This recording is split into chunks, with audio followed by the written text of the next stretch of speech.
Dear students, നമ്മൾ അടുത്ത chemistry ക്ലാസ്സിലേക്ക് കടക്കുകയാണ്. കഴിഞ്ഞ ക്ലാസ്സിലെ പോർഷൻസ് ഒക്കെ ഓർമ്മയുണ്ടല്ലോ അല്ലേ? അതായത് യൂണിറ്റ് സെല്ലിനെ മെയിൻ ആയിട്ടും 3 ടൈപ്പ് ആയിട്ട് ഡിവൈഡ് ചെയ്യാം. Primitive, body centred and face centred. In primitive അതിന്റെ വേറൊരു പേരാണ് simple cubic. In primitive unit cell the particles are arranged only at the 8 corners of the cube. ക്യൂബിന്റെ 8 കോർണറിൽ മാത്രമാണ് പാർട്ടിക്കിൾസിനെ അറേഞ്ച് ചെയ്യുന്നത്.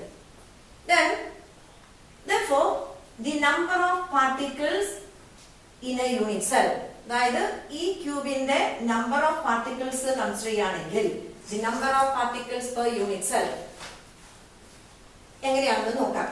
അതായത് ഇതിനെ ഒരു ക്യൂബായിട്ട് നിങ്ങൾ എടുക്കുക. ഈ ക്യൂബിന്റെ ഒരു കോർണറിൽ, ഈ ക്യൂബിന്റെ കോർണറിൽ 8 കോർണറാണ്. 8 കോർണറിലും ഓരോ പാർട്ടിക്കിൾ വീതം. അപ്പോൾ ഈ ഒരു കോർണർ ആറ്റത്തിനെ എത്ര യൂണിറ്റ് സെല്ലാണ് ഷെയർ ചെയ്യുന്നത്? അതായത് ഒരു ക്യൂബ് നമ്മൾ കണ്ടു, സിമ്പിൾ ക്യൂബിക് ആണെങ്കിൽ the particles are arranged only at the 8 corners of the cube. അപ്പോൾ 8 കോർണറിലുണ്ട്.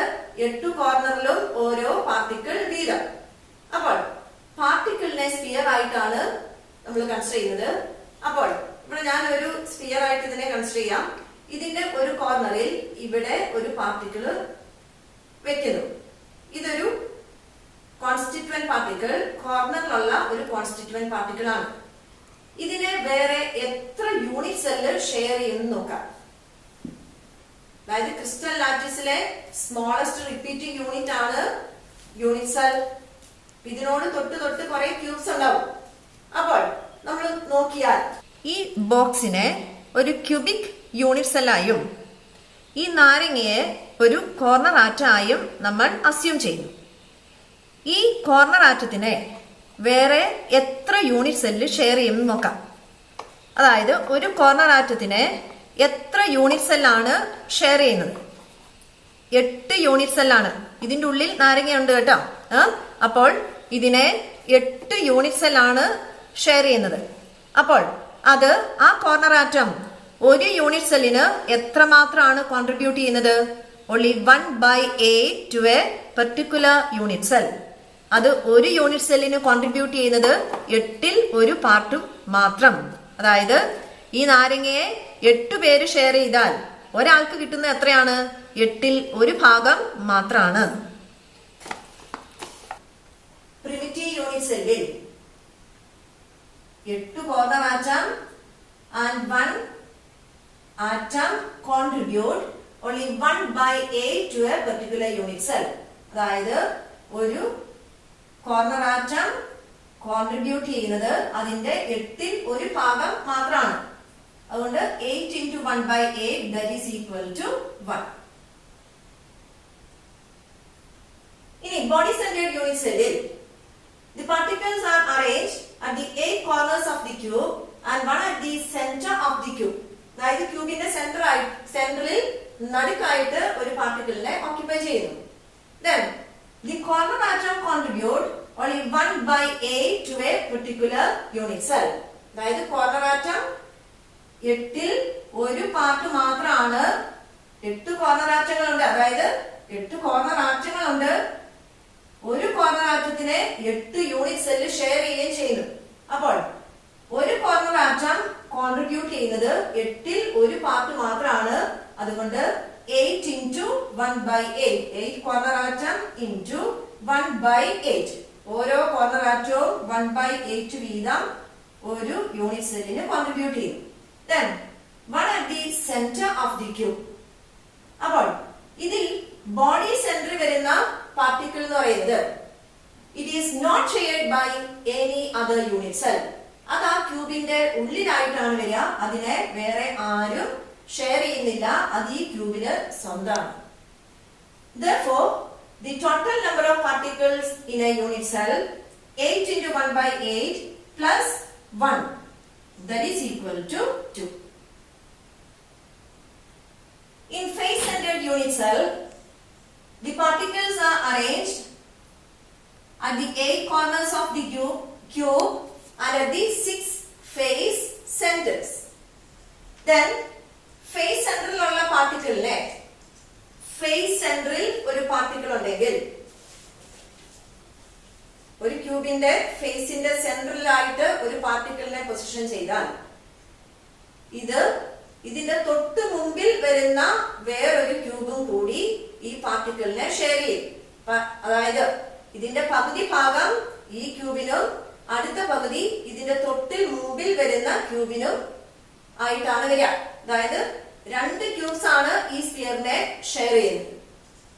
അപ്പോൾ it contribute only 1/2 to a particular unit cell. അപ്പോൾ total number of particles per unit cell എങ്ങനെ വരും? 8 into 1/8. That means 8 corner atom and the corner atom contribute only 1/8 to a particular unit cell plus 6 faces into ആ face സെന്ററിലെ particle ഒരു unit സെല്ലിന് contribute ചെയ്യുന്നത് അതിന്റെ പകുതി. That means 6 into 1/2 that is equal to 1 plus 3 is equal to 4.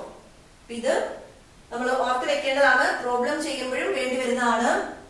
Primitive unit cell അല്ലെങ്കിൽ simple cubic unit cell, the number of particles in a unit cell there is 1. Then body centered unit cell, the number of particles there is 2. In face centered, the number of particles in a unit cell, the total number of particles in a unit cell there is equal to 4. ഇനി ഇതെങ്ങനെയാണെന്ന് ഒന്നുകൂടി നമുക്ക് വിശദമായി നോക്കാം. ഒരു corner ആറ്റത്തിനെ എങ്ങനെയാണ് share ചെയ്യുന്നത്? അതായത് 8 unit സെല്ലാണ് share ചെയ്യുന്നത്. അതിന്റെ താഴത്തെ ലെയറിലുള്ള 4 യൂണിറ്റ് സെല്ലും മുകളിലത്തെ ലെയറിലുള്ള 4 യൂണിറ്റ് സെല്ലും അതിനെ ഷെയർ ചെയ്യുന്നു. അതായത് അത് ഓരോ യൂണിറ്റ് സെല്ലിനും കോൺട്രിബ്യൂട്ട് ചെയ്യുന്നത് 8ൽ ഒരു ഭാഗം മാത്രം, 1/8 to a particular unit cell. Face centred atom. ഒരു ഫേസ് സെന്റേർഡ് ആറ്റത്തിനെ 2 യൂണിറ്റ് സെല്ല് ഷെയർ ചെയ്യുന്നു. അത് ഓരോ യൂണിറ്റ് സെല്ലിനും കോൺട്രിബ്യൂട്ട് ചെയ്യുന്നത് അതിന്റെ പകുതി വീതം. It contribute only 1/2 to a particular unit cell. Body centered atom. ഒരു ബോഡി സെന്റേർഡ് ആറ്റം അത് ആ ക്രിസ്റ്റലിന്റെ ഉള്ളിലായിരിക്കും. അത് it is not shared by any other unit cell. Close packing in solids. In solids, the particles are closely packed. It can be of 3 types: 1-dimensional, 2-dimensional and 3-dimensional close packing. And the first one, 1-dimensional close packing. In this arrangement, the particles are arranged in a side by side manner. They are arranged in a row touching each other. അതായത് പാർട്ടിക്കിൾസിനെ പരസ്പരം ചേർത്ത് വെച്ചാണ് arrange ചെയ്യുന്നത്. Then the number of nearest neighbors of a particle, that is 2. ഒരു സ്ഫിയറിനെ touch ചെയ്ത് വരുന്ന പാർട്ടിക്കിൾസിന്റെ എണ്ണം 2. The number of nearest neighbors of a particle is called coordination number, and here the coordination number is 2. The next one, 2-dimensional close packing. അതായത് 2 ഡയറക്ഷനിലും നമ്മൾ പാർട്ടിക്കിൾസിനെ arrange ചെയ്യാണ്. അതായത് first റോയിലെ പാർട്ടിക്കിളിന്റെ അതേ പൊസിഷനിൽ അതേ അറേഞ്ച്മെന്റ് തന്നെ സെക്കൻഡ് റോയിലെ പാർട്ടിക്കിൾസിനും വരികയാണ്. The horizontal as well as vertical alignment. അപ്പോൾ ഇവിടെ the coordination number there is 4.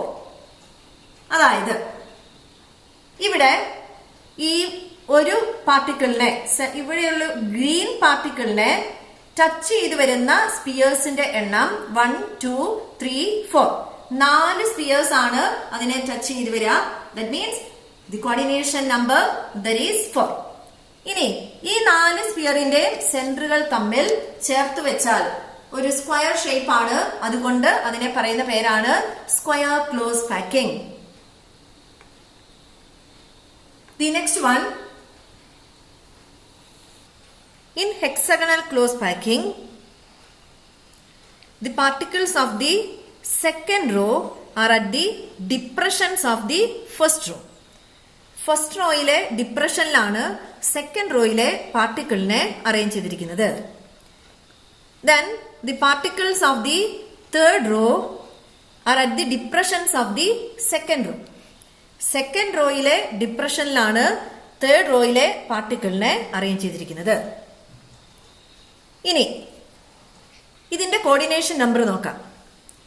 And here the nearest neighbors of a sphere, there is coordination number, and here the coordination number is 6. അതായത് ഈ yellow കളറിലുള്ള സ്പിയറിനെ touch ചെയ്ത് വരുന്ന സ്പിയേഴ്സിന്റെ എണ്ണം 1, 2, 3, 4, 5, 6. 6 sphere ആണ്. ആ ഒരു സ്പിയറിനെ ടച്ച് ചെയ്ത് വരുന്ന സ്പിയേഴ്സിന്റെ എണ്ണം that is 6. The coordination number in hexagonal close packing is 6. The centers of these six spheres are at the corners of a regular hexagon. അതുകൊണ്ടാണ് ഇതിന് ഹെക്സഗണൽ ക്ലോസ് പാക്കിംഗ് എന്ന പേര് വന്നിരിക്കുന്നത്. ഇനി ഫസ്റ്റ് റോയിലെ പാർട്ടിക്കിളിനെ എ ലെയറായും സെക്കൻഡ് റോയിലെ പാർട്ടിക്കിളിനെ നമ്മൾ ബി ലെയറായും കൺസിഡർ ചെയ്യാണ്. രണ്ടും ഒരേപോലെ അല്ല. ഇനി തേർഡ് റോ നോക്കിക്കേ. തേർഡ് റോയിലെ പാർട്ടിക്കിളും ഫസ്റ്റ് റോയിലെ പാർട്ടിക്കിളും ഒരേ പൊസിഷനിലാണ്. That is the first and third rows, the particles of the first and third rows are identical. ഒരേ അലൈൻമെന്റ് ആണ് വന്നിരിക്കുന്നത്. They are identical. അപ്പോൾ ഇനി അഥവാ ഫോർത്ത് റോ വരുവാണെങ്കിൽ എങ്ങനെ വരും?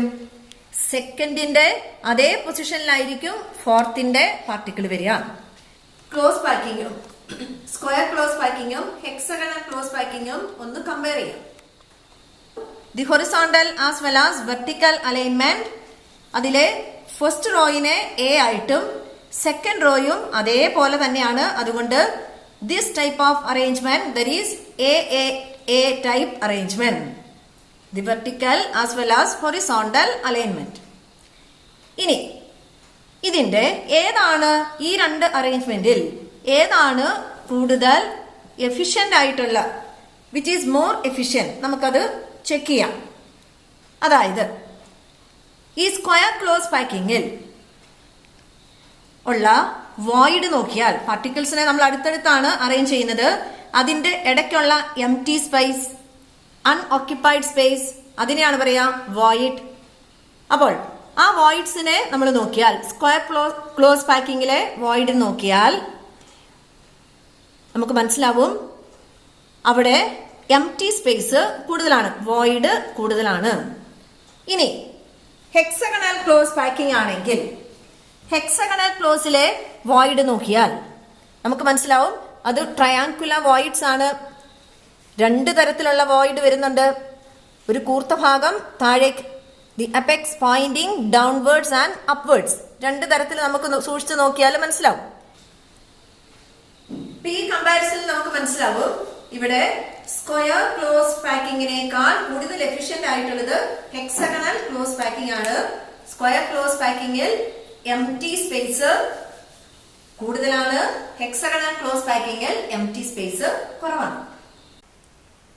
ഇന്നത്തെ ടോപ്പിക്ക് ക്ലിയർ ആയോ? കുറച്ച് ബുദ്ധിമുട്ടുള്ള ഭാഗമാണ്, മനസ്സിലായല്ലോ അല്ലെ? ഇനി എടുത്ത പോർഷൻ നിങ്ങൾ പഠിക്കുക.